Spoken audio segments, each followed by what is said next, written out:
আজকের ভিডিওতে আমরা এমন একটি স্থানের কথা বলবো যেখানে আকাশ আর পাতাল একই রকম দেখা যায়, যেখানে দেখা যায় না কোনো মাটি।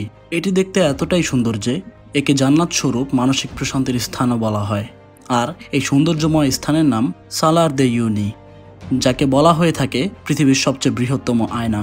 আর এটি এতটাই বড় যে পৃথিবীতে এমন 150টি দেশ রয়েছে যা এর আয়তনের স্থানে জায়গা নিবে, যার মধ্যে বলা যায় জেমিকা, ব্রাহামাস ও কাতারের মতো দেশ। আর আপনারা হয়তো সোশ্যাল মিডিয়াতে ভিডিও দেখে থাকবেন যেখানে মানুষকে শান্ত পানির উপর দিয়ে হাঁটতে দেখা যায়। এছাড়াও বিখ্যাত অ্যাভেঞ্জার্স ইনফিনিটি ওয়ার এবং থর লাভ অ্যান্ড থান্ডার মুভির শেষের অংশটিও এই কনসেপ্ট থেকে নেওয়া। কিন্তু এই সৌন্দর্যময় স্থানটির রহস্যটা কি? কেনই বা এর মাটি আয়নার মতো দেখতে? আজকের ভিডিওতে আমরা সে বিষয়ে আলোচনা করব।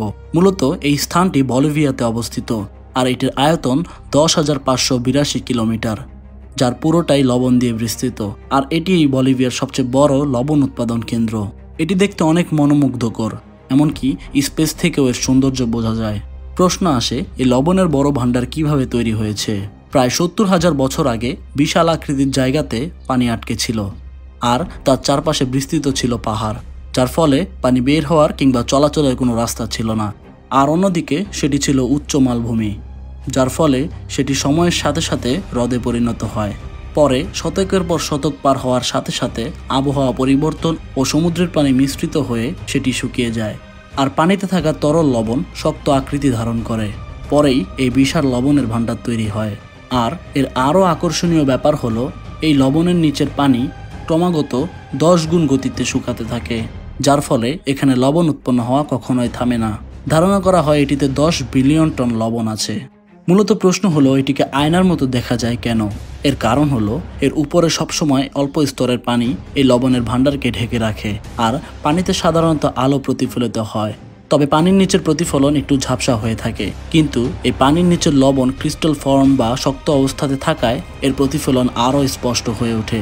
আর যখনই এই পানির স্তরটি থাকে তখন খুঁজে বের করা একদম অসম্ভব হয়ে পড়ে যে কোথায় মাটির শেষ কিংবা কোথায় আকাশের শুরু হয়েছে।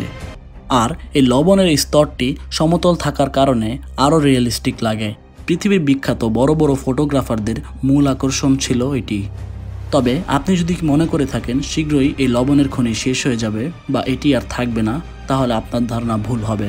কারণ এই লবণের নিচে রয়েছে বিশ্বের 70% লিথিয়াম, যা দিয়ে ইলেকট্রিক গাড়ির ব্যাটারি ও অন্যান্য সকল ডিভাইসের ব্যাটারি তৈরি হয়। এমনও হতে পারে আপনি যে ডিভাইস দিয়ে আমাদের ভিডিও দেখছেন তার ব্যাটারির লিথিয়াম এই স্থান থেকে নেওয়া হয়েছে।